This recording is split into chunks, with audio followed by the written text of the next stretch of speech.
Hi, welcome. I'm Mary and I hook books. I crochet things inspired by books. This week it's going to be some hard sci-fi, a short story collection, some horror, and some sci-fantasy, shall we say. And I'm going to be making some amigurumi and even getting a super head start on some Christmas stockings. Don't judge me, I make everything, okay? So let's go. Yeah, I'm moving at the speed of sound. I got both hands off the wheel. No, nothing's gonna slow me down. I keep on heading straight to the top. I'm gonna show you something real. No, nothing's gonna make me stop. I got breath in my lungs, my blood pumping strong. I gotta tell you what I feel inside. I feel so good. I got breath in my lungs, my blood pumping strong. I gotta tell you what I feel inside. I feel so good. So good to be alive. So good to be alive. So good to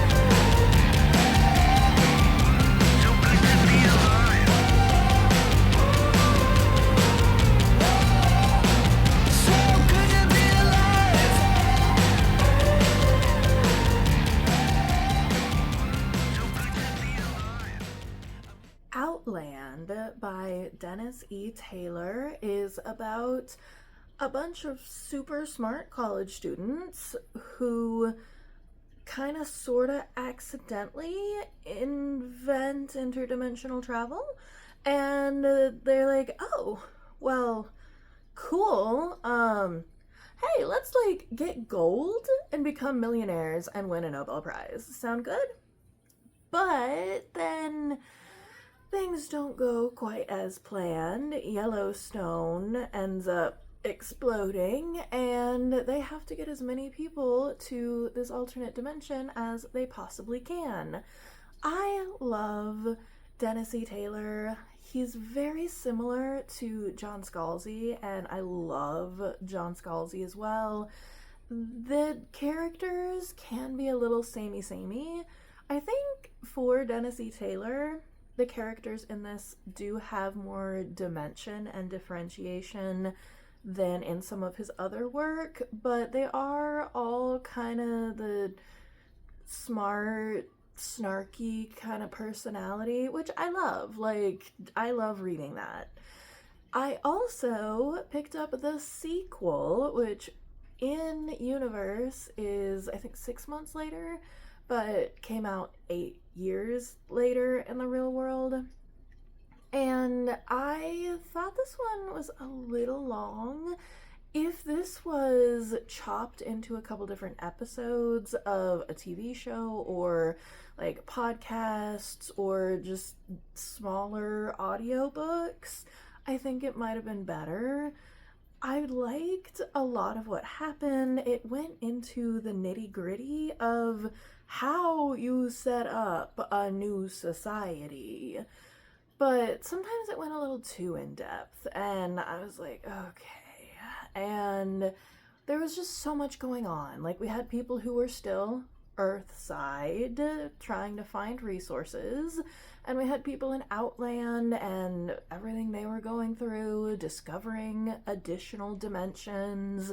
So this is really fun, snarky, enjoyable, at least to me, because I love that, sci-fi that is fairly hard sci-fi. It definitely is not perfect, but I had a lot of fun, and Ray Porter is really a great voice actor. He does the Audible for this, and I had a really good time.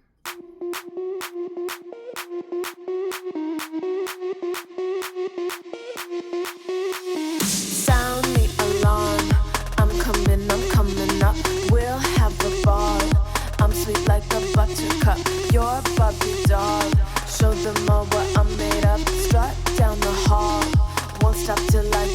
enough. I wanna live right now. Baby, I'm as young as the night. I wanna dance right now. On the floor, I feel so alive. Don't stop, turn it up. Don't stop, turn it up. Don't stop, turn it up. Don't stop, turn it up. Birds of Prey is a themed short story collection, and I do tend to like the idea of these. Sometimes they're executed better than others, but obviously everything in here has to do with a bird of prey of some sort, whether it's just someone's nickname or whether a vulture actually played a really big part in the story. Overall, I would say probably, I think I gave this a 3.5. Some of the stories were a bit lackluster. I would say this is very backloaded. Most of my favorite stories were in the second half or last third of the book. So overall, I wouldn't say rush out and get your Audible subscription to get this, but if you've already got it and it's free on Audible, check it out if you're into themed story collections. Every night, every night, every night are we paradise, paradise seems so far away. Still I try to buy myself some time to get me to that place. All I want is you. Staying up till we want to. Tell you what I bet that we could see you. I wanna let you do, nothing to lose. Let's throw all our worries away. I know that it takes two to get the truth. Tell me, baby, what do you say? 'Cause we were just friends, and now we're something far over. And I bet that we could find a way closer. Never wanted to put all of this in your head, but I guess in the we're only friends. But I guess in the we're only friends.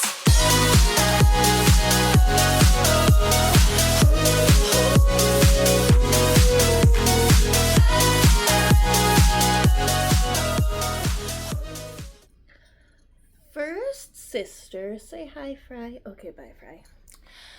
I almost gave up on this, but I didn't, and overall, I am really glad, which is why it's so hard for me to then go back and DNF things, because I'm like, what if it gets good?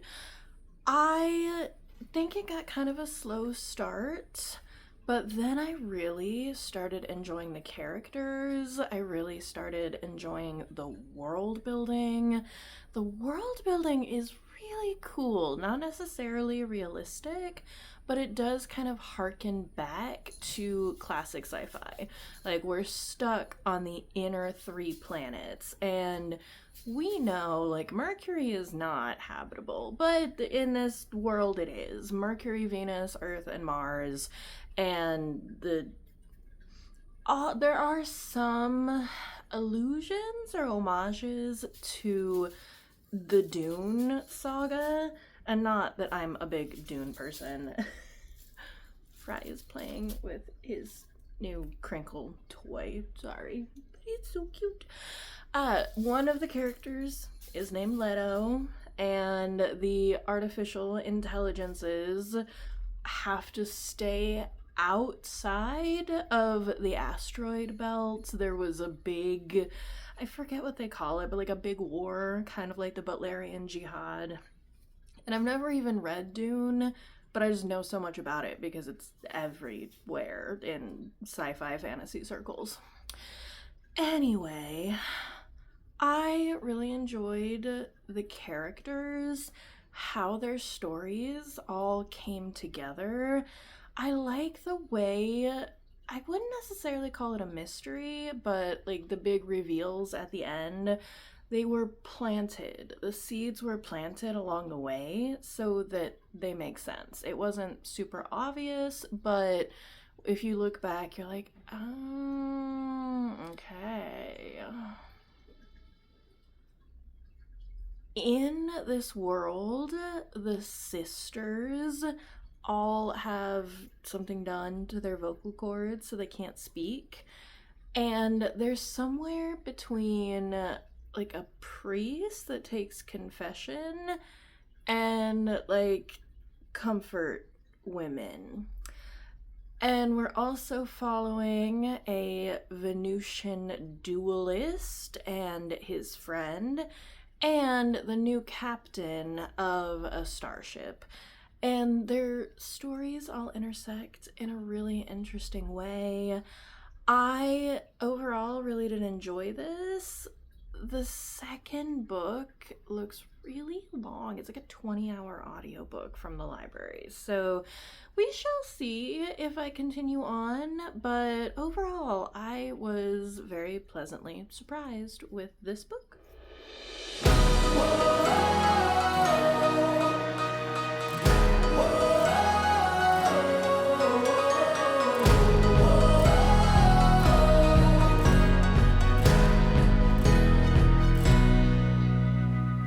How are you feeling? How are you feeling now? When all the pieces seem like they can't be found. I'll be the friend that is standing there. I'll be the hand holding all your cares. I see you now, I'm not going anywhere. We'll find our way back home. We'll find our way back home. No, we'll never have to walk alone. We'll find our... Intercepts is, it feels like it has the vibes of a ghost story, but with a science fiction spin on it. It reminds me a lot of The Institute by Stephen King, but smaller, more contained, and therefore I think a little bit more gripping and engrossing. Like, I was just so involved in this family's life and what was going on with them. There were many times during this book that I went, so that is a good sign in a horror book. Joe works at the company and they manage antennas that intercept things and information for the government. And it's, I think that might be all I'm able to say. His previous wife dies in the first chapter, and so he is then stuck taking care of his daughter and finding how to balance work and his new family life. And they don't go well together. They don't at all. Overall, this was so creepy. I did not want to put it down. It really gripped me and gave me the chills, and I would highly recommend it.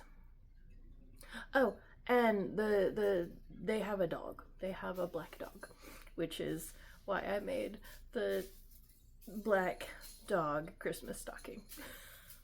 Because I didn't know what else to make for this. It was a lot.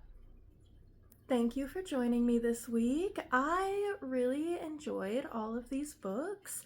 I feel like I've been so productive. I had such a good time. I especially have made 2 additional of those pet stockings. I think those are going to be a really popular Christmas gift this year. Are you going to make anything? Are you going to read any of the books that I suggested? Are you going to participate in any coming readathons? Let me know. Let me know what you're planning for the summer. And always, always, always take care of yourself. Get some water, take a nap, eat some vegetables, and keep your head up, shoulders back, and breathe.